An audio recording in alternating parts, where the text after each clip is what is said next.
आज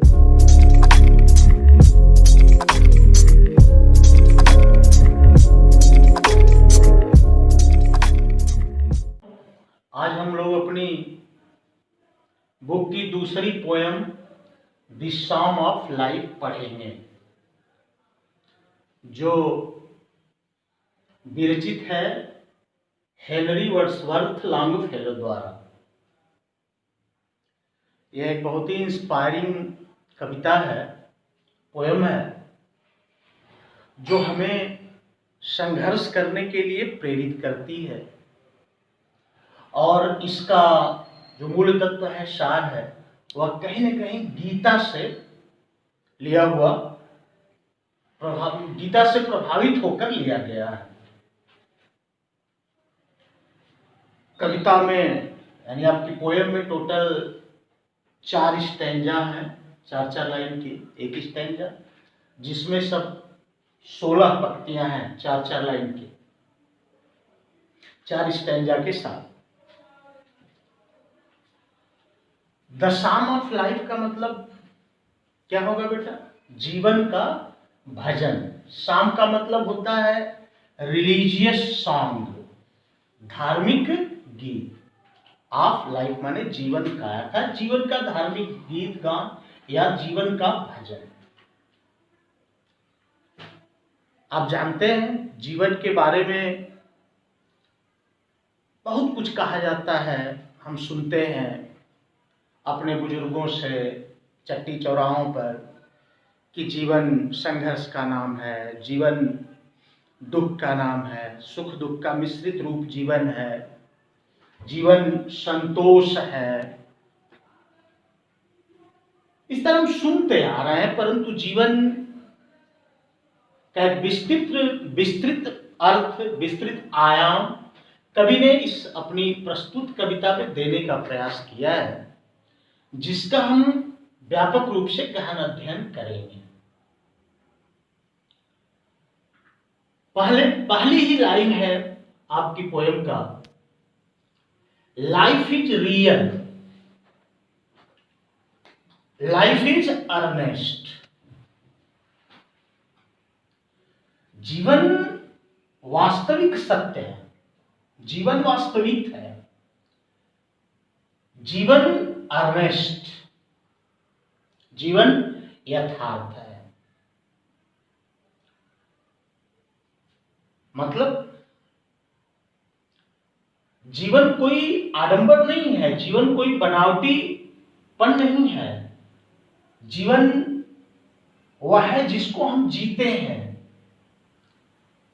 और वह एक गंभीर यथार्थ है। अर्नेस्ट माने गंभीर, रियल माने वास्तविक। तो जीवन है हमारा वास्तविक सत्य है, और एक गंभीर यथार्थ है जीवन, जिसको हमको गंभीरता पूर्वक जीना है। चले आगे दूसरा, and the grave is not its goal. और कब्र में चले जाना हमारे जीवन का लक्ष्य नहीं है, अंतिम लक्ष्य नहीं है। कहने का मतलब है हम सबको मृत्यु आएगी, हम मृत्यु को प्राप्त होंगे, और एक दिन हमारा अंतिम संस्कार कर दिया जाएगा, हम कब्र में चले जाएंगे या जला दिए जाएंगे, जिस रूप में भी हो। मृत्यु, कहने का मतलब यह है कि मृत्यु हमारे जीवन का यथार्थ नहीं है। क्यों?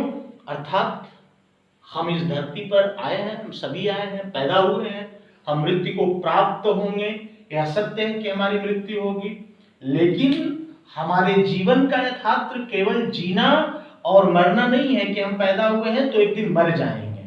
मरना तो है, यह सत्य है, लेकिन अब आगे कवि कहता है, और हमारे इस जीवन के अमरत्व को आत्मा से जोड़ता है।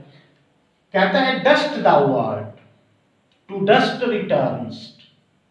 डस्ट माने धूल, दाउ माने तुम, आर्ट माने हो, are. To dust returns, to माने के लिए, डस्ट माने धूल के लिए, रिटर्न्स उसी धूल में मिल जाना है। अर्थात आप सुनते होंगे, बताया जाता हो कि एक दिन हमारी शरीर मिट्टी की बनी है, मिट्टी में मिल जाएगी। कभी भी वही चीज कह रहा है यहाँ, कहीं न कहीं हमारे यथार्थ से जो हिंदू दर्शन है उससे कभी प्रभावित है और बता रहा है कि हमारी शरीर जो है वह धूल से बनी है, मिट्टी से बनी है और एक दिन मिट्टी में मिल जाएगी। Dust returns to dust returns, मिट्टी में ही मिल जाएगी, वापस चली जाएगी। Is not spoken of the soul.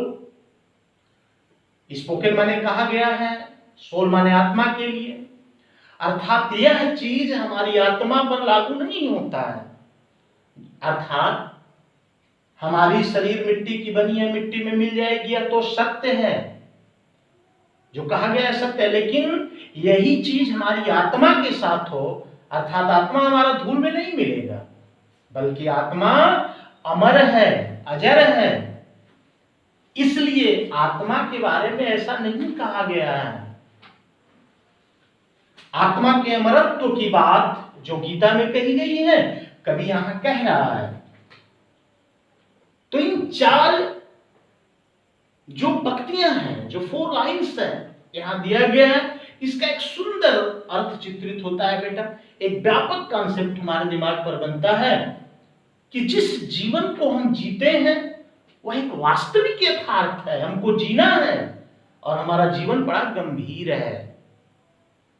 हम मरने के लिए पैदा नहीं हुए हैं, यह तो सत्य है कि एक दिन हम मर जाएंगे, वह तो अंतिम सत्य है, शाश्वत है, लेकिन जीवन का वह मूल रूप नहीं है कि हम पैदा हुए हैं तो मरे, बल्कि हम जीवन के लिए कुछ करेंगे, संघर्ष करेंगे, जिनको अगली पंक्तियों में कभी कहेगा।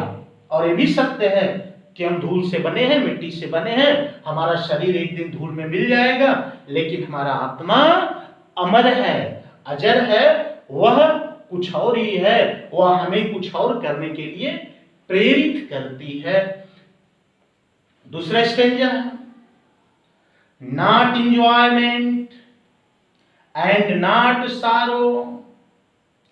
अब जब जीवन हमारा यथार्थ है, जीवन वास्तविक है, जीवन गंभीर है, तो इस गंभीर वास्तविक जीवन का लक्ष्य आनंद तलाशना नहीं है, सुख की तलाश करना नहीं है, एंड नॉट सारो, और दुख की चिंता नहीं करना है। अर्थात जीवन का मूल उद्देश्य, मूल लक्ष्य सुख दुख की गणना करना नहीं है, कल्पना करना नहीं है। Is our destined end or way, यह हमारा लिखित भाग्य नहीं है, न उस जीवन के जीने का रास्ता है, मार्ग है। कभी कहता है कि सुख दुख का गणना ही हमारे जीवन में लिखा नहीं है, यह हमारा भाग्य नहीं है, नहीं हमारा मार्ग है जीने का। ठीक है, हम जीवन जीते हैं, बट टू एक्ट। गीता क्या कहती है? कर्म करो। कभी कह रहा है बट टू एक्ट, कर्म करो, संघर्ष करो। That etch tomorrow finds us, finds है फार्दर देन टुडे।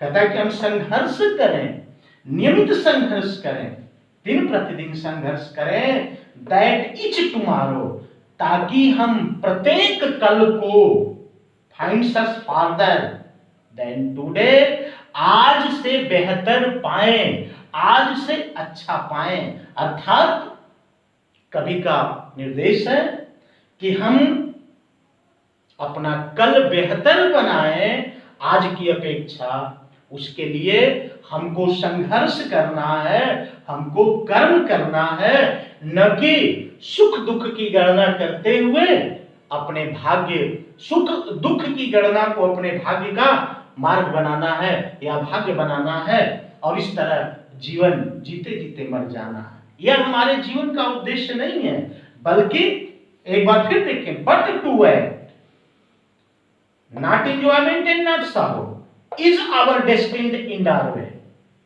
सुख दुख की कामना करना, कल्पना करना, गणना करना, इज आवर डेस्टिन्ड एंड हमारा भाग्य नहीं है, हमारा प्रारब्ध नहीं है, नहीं हमारा मार्ग है जीने का, बट टू एक्ट, हमारे जीवन का जो मार्ग है, जो हमारा भाग्य है, वह क्या है? पुरुषार्थ करना, कर्म करना, कर्म योगी बनना, ताकि दैट ईच टुमारो की प्रत्येक कल को फाइंड्स अस, हम प्राप्त करें फार्दर देन टुडे, आगे देन टुडे, आज की अपेक्षा। अर्थात जो हमारा जीवन आज है, हमारा कल उससे और बेहतर हो, और बेहतर हो, इसके लिए कभी हमको सुख दुख की गणना छोड़, कल्पना कामना छोड़कर सिर्फ और सिर्फ कर्म करने के लिए प्रेरित करता है।